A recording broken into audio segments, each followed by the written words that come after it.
Tratemos então do artigo 151 do Código Tributário Nacional, dedicado às causas de suspensão da exigibilidade do crédito tributário. Alguns aspectos são importantes de serem destacados sobre o artigo 151 e sobre a chamada suspensão da exigibilidade do crédito tributário. Sabemos que o crédito ele decorre da obrigação. A obrigação tributária e crédito tributário são, na verdade, dois nomes ou duas expressões que se usam para designar a relação jurídica obrigacional. Quando acontece um fato previsto em uma lei como necessário e suficiente para desencadear certos efeitos, as leis, as normas jurídicas que são veiculadas por meio dos textos das leis, elas prevêem hipóteses, situações que podem acontecer, e elas prescrevem, e a palavra prescrição aqui aparece não no sentido de perda da pretensão, mas no sentido de o médico prescrever o repouso e analgésicos, no sentido de determinação de que uma conduta seja seguida. Então, as normas elas prevêem hipóteses e prescrevem consequências que devem ser seguidas, que se fazem devidas, se e quando essas hipóteses acontecerem. Quando as hipóteses acontecem, as normas incidem sobre os fatos que realizam, que correspondem a essas hipóteses. É por isso que as hipóteses se chamam hipóteses de incidência, que quando elas acontecem, as normas incidem. E é por isso que os fatos que correspondem a essas hipóteses se chamam fatos geradores, porque eles geram o dever de alguém cumprir aquela consequência prevista na norma e geram o direito de alguém exigir o cumprimento daquela consequência. E a relação entre essas duas pessoas, uma tendo o dever de cumprir a consequência e a outra tendo o direito de exigir a consequência, se chama relação jurídica, porque decorre de uma norma jurídica, uma norma do direito. É uma relação criada e regrada pelo direito. Então, essa relação jurídica obrigacional, quando diz respeito à obrigação de pagar um tributo ou uma penalidade, se diz obrigação principal. E ela nasce quando o fato acontece e a lei sobre ele incide. Só que ela nasce ainda ilíquida e incerta. E por isso mesmo não exigível. Quando se dá o lançamento, que já foi comentado quando se falou do artigo 142 em um vídeo anterior, quando se dá o lançamento, confere-se liquidez e certeza, se dão os contornos, se traçam os contornos da relação jurídica, se sabe quem deve, a quem deve, quanto deve, isso passa a ser identificado, passa-se a chamar aquela obrigação tributária de crédito tributário, passa a ter uma realidade formal. O crédito tributário é como que a colocação de um invólucro, de uma embalagem, de uma garrafa que contém a obrigação e, portanto, dá a ela limites e contornos precisos. E confere a ela também exigibilidade. A partir do lançamento, a obrigação se torna crédito e passa a ser exigível, ou seja, o credor, a fazenda pública credora, pode exigir já o seu cumprimento e impor consequências ao não cumprimento. Isso é o que se diz exigibilidade. Pois o artigo 151 do Código Tributário Nacional, depois de o Código tratar do lançamento e das modalidades do lançamento, dos artigos 142 até 150, que já foram comentados em vídeos anteriores, tratando do que é o lançamento, quais são as formas de lançamento, agora no artigo 151 o Código trata das hipóteses de suspensão da exigibilidade. São aquelas hipóteses que, se e quando acontecerem, fazem com que o crédito exigível deixe de sê-lo, provisoriamente. E esse é um ponto importante de ser destacado a respeito das causas de suspensão da exigibilidade. Todas elas dizem respeito a situações que são temporárias. É claro que a ideia de definitivo e temporário ela é relativa, tudo depende do ponto de referência. A própria duração das estrelas, a vida das estrelas, do Sol, por exemplo, e de outras estrelas do universo, é temporária. A própria existência do universo, até onde se sabe pela física, talvez seja temporária. Então, para uma mosca que vive um dia, uma planta que dura um mês, uma flor que dura um mês, ela é definitiva. Então, tudo depende da referência. Mas, feita essa ressalva, um tanto filosófica, se nós levarmos em conta As causas de suspensão da exigibilidade, elas são causas destinadas a serem temporárias e a se transformarem, a se tornarem definitivas em causas de extinção. Nós examinaremos ao seu tempo o artigo 156, num vídeo próximo, que trata das causas de extinção, e nós veremos que todas as causas de suspensão, elas culminam em causas de extinção. Se não, vejamos, o artigo 151, ele arrola de modo exaustivo 4 hipóteses de suspensão da exigibilidade, embora ele tenha 6 incisos. É porque 2 deles são repetições de incisos anteriores que foram trazidas ao Código por razões didáticas, por razões de superação de controvérsias, na verdade infundadas, mas para evitá-las o Código Tributário preferiu ser redundante e colocou mais 2 incisos com a Lei Complementar 104 de 2001. Mas não eram necessários. Os incisos, as hipóteses de suspensão a rigor são 4. Nós temos a moratória, que foi desdobrada no parcelamento. Nós temos o depósito integral, temos as reclamações e recursos regidas pelas leis que tratam do processo administrativo. Então, as reclamações e os recursos administrativos, a instauração de um processo administrativo, e as tutelas provisórias, a liminar em mandado de segurança, que depois foi desdobrada em outras tutelas provisórias. Então, foi a moratória e a liminar em mandado de segurança que deram ensejo à colocação de parcelamento e outras tutelas provisórias para desdobrar e explicitar que moratória envolve a concessão de um prazo maior para pagar a dívida, dentro do qual ela volta a ser não exigível, só se torna exigível novamente ao final do prazo. Esse prazo pode ser para pagar toda a dívida de uma vez ao final dele, ou pode ser para que ela seja paga fracionadamente, seria um parcelamento. Então, parcelamento é uma modalidade de moratória. Isso já se conclui dos próprios artigos que se seguirão aqui no CTN, tratando da moratória. Eles tratam da possibilidade de a moratória ser parcelada. Então, o parcelamento já era e sempre foi tido como uma modalidade de moratória, mas foi explicitado pela Lei 104 e foi colocado mais um inciso.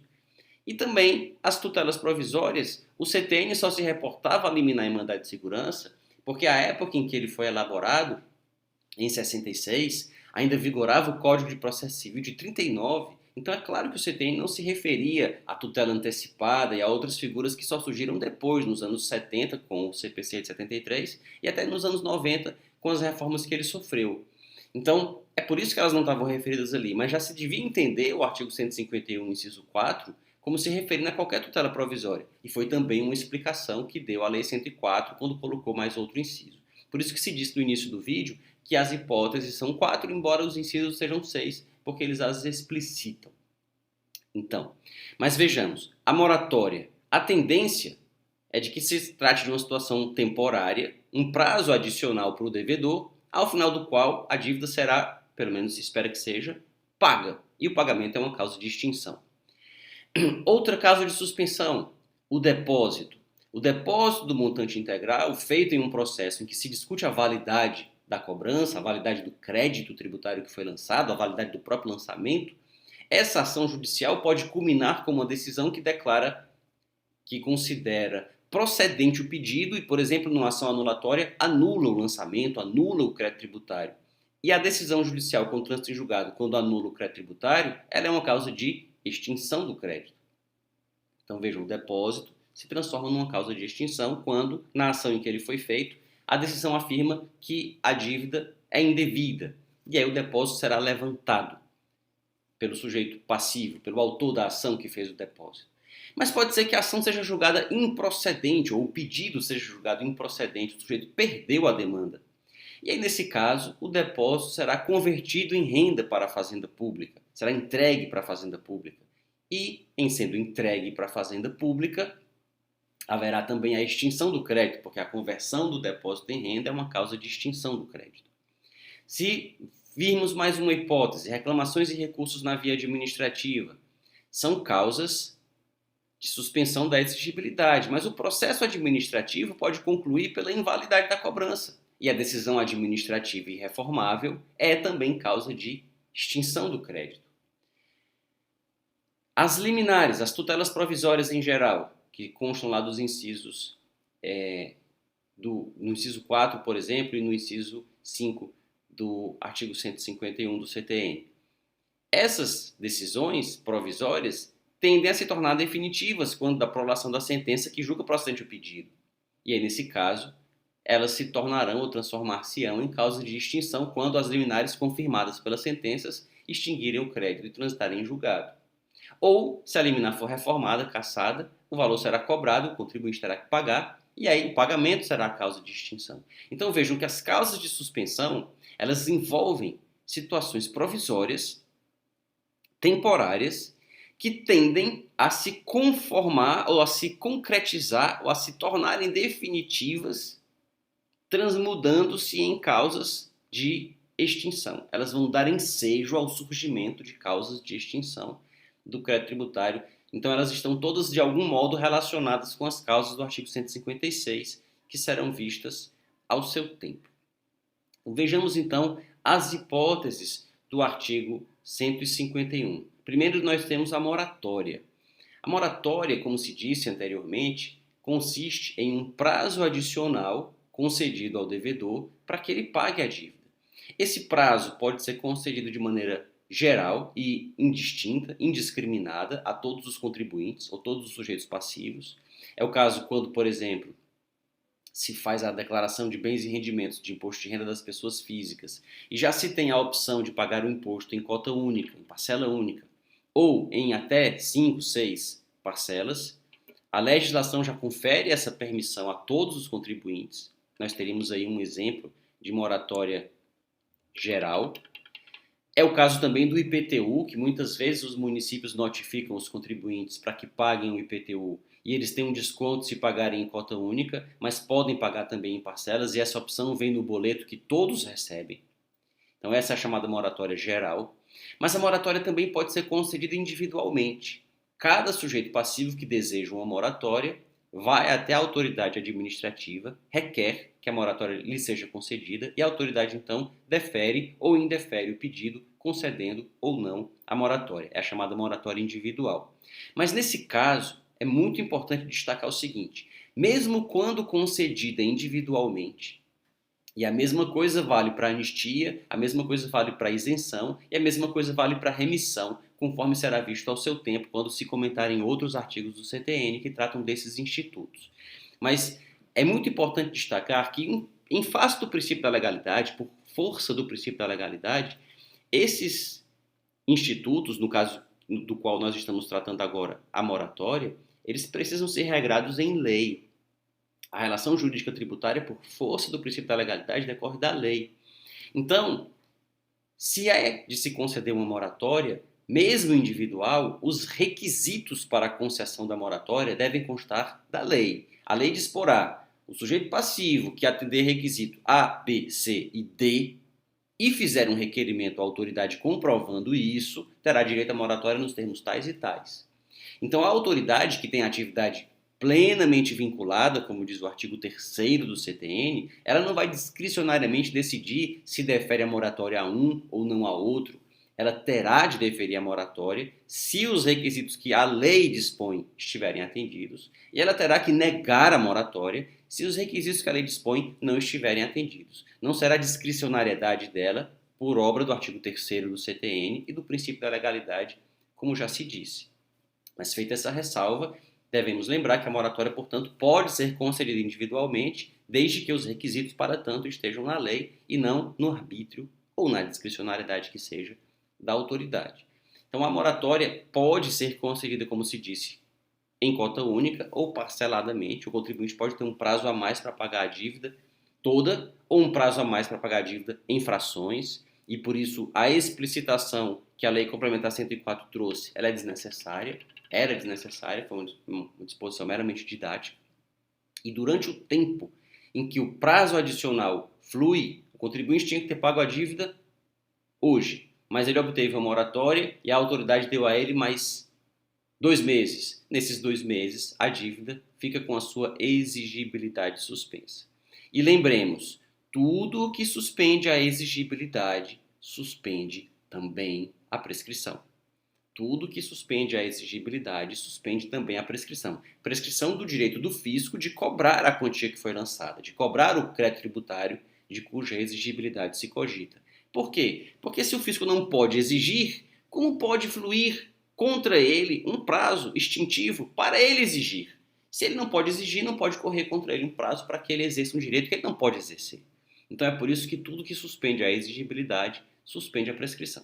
No caso, porém, da moratória e do parcelamento, é importante destacar um ponto, que é o seguinte: geralmente, quando o contribuinte pede o parcelamento ou a moratória, a autoridade faz com que ele assine um termo de confissão de dívida, em que ele reconhece de maneira expressa que está devendo aquela quantia.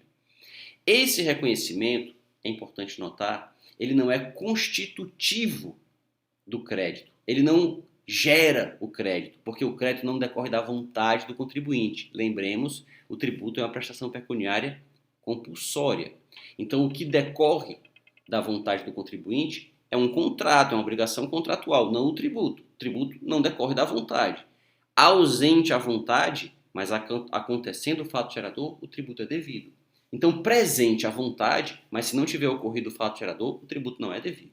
Por mais que o contribuinte diga que está devendo, assine 1000 documentos, reconheça a firma, coloque 1000 carimbos, não importa. Se o fato gerador não aconteceu, se a lei não incidiu, se a lei não é válida, o tributo não é devido. Então, existe inclusive um recurso repetitivo em que o STJ reconhece isso. Questões de fato diante da confissão do contribuinte, elas não podem ser reabertas, salvo se ele provar que estava coagido, que incorreu em erro, etc. Mas as questões jurídicas ligadas à validade do crédito, todas podem ser discutidas independentemente de qualquer tipo de confissão. Porém, esse parcelamento, embora ele não impeça a posterior discussão da dívida, digamos que o contribuinte faz o parcelamento ou a moratória, não consegue pagar o tributo depois, ou detecta que o tributo era indevido e resolve entrar com ação judicial discutindo o tributo. Ele pode fazer isso.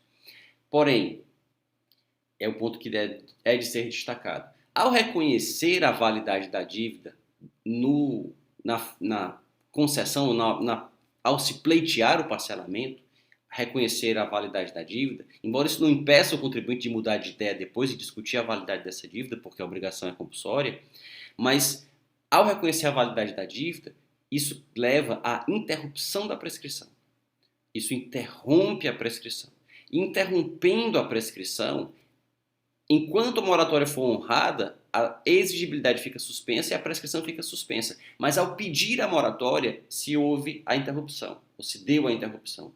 Então, se o prazo já havia contado 2 anos e o contribuinte pede um parcelamento ou uma moratória, isso zera o prazo.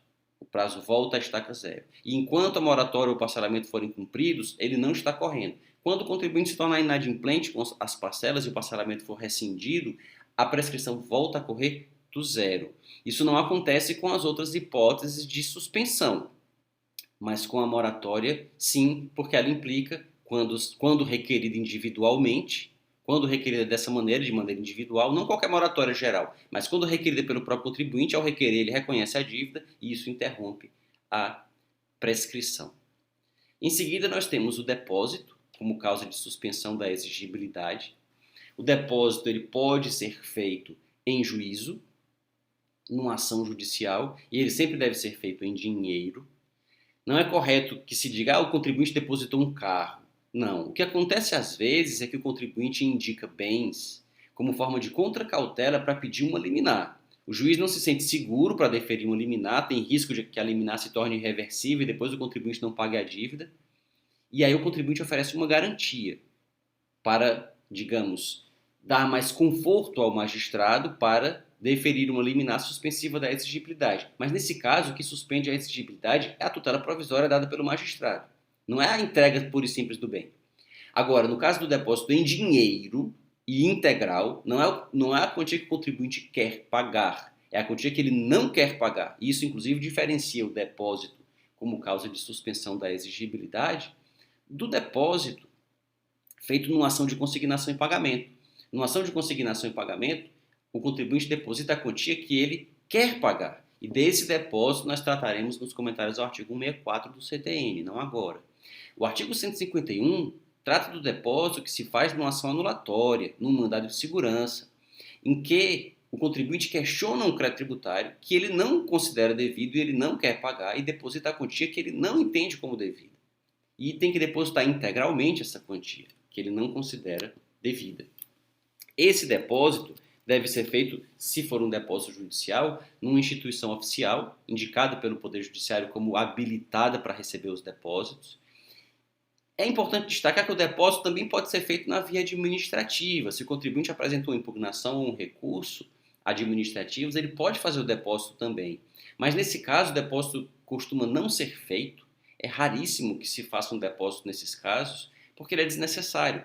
A pura e simples apresentação de uma impugnação, a pura e simples apresentação de um recurso administrativo já suspendem a exigibilidade, é o que consta do inciso 3 do artigo 151 do CTN. Então não há necessidade de se depositar na via administrativa. Na via judicial, não.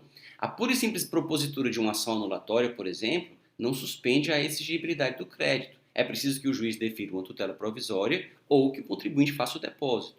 Então, o depósito na ação judicial tem essa vantagem de suspender a exigibilidade. Geralmente ele é feito na esfera judicial. Ele faz com que os juros deixem de fluir em desfavor do contribuinte ou do sujeito passivo que fez o depósito, não que os juros deixem de incidir sobre o crédito continuará sendo atualizado e sofrendo a incidência dos juros, porém isso ficará por conta da instituição financeira. Se o contribuinte devia 100 até a data em que ele fez o depósito e ele depositou 100, os juros que farão com que esses 100 aumentem dali para frente serão encargo do banco. Quem vencer a ação, o contribuinte ou a fazenda pública, levantará o depósito corrigido pelo banco. Então isso dá ao contribuinte uma garantia, uma segurança de que, desembolsando o valor do depósito na data em que o depósito é feito, não haverá surpresas posteriores, porque aquele valor será suficiente para quitar a dívida caso o contribuinte perca a ação. É importante destacar, quanto a essa questão de perder a ação, que o Superior Tribunal de Justiça tem um entendimento, com a devida vênia, a meu ver, equivocado, que considera que o depósito deve ser entregue para a Fazenda Pública não só quando os pedidos do sujeito passivo da relação tributária, do autor da ação, os pedidos do contribuinte, forem julgados improcedentes. O contribuinte entra com a ação anulatória e perde. O juiz declara que a dívida é procedente, a dívida é devida, o tributo é devido e o depósito, portanto, é entregue à Fazenda Pública, é convertido em renda para a Fazenda Pública, como diz o artigo 156 do CTN. Correto isso.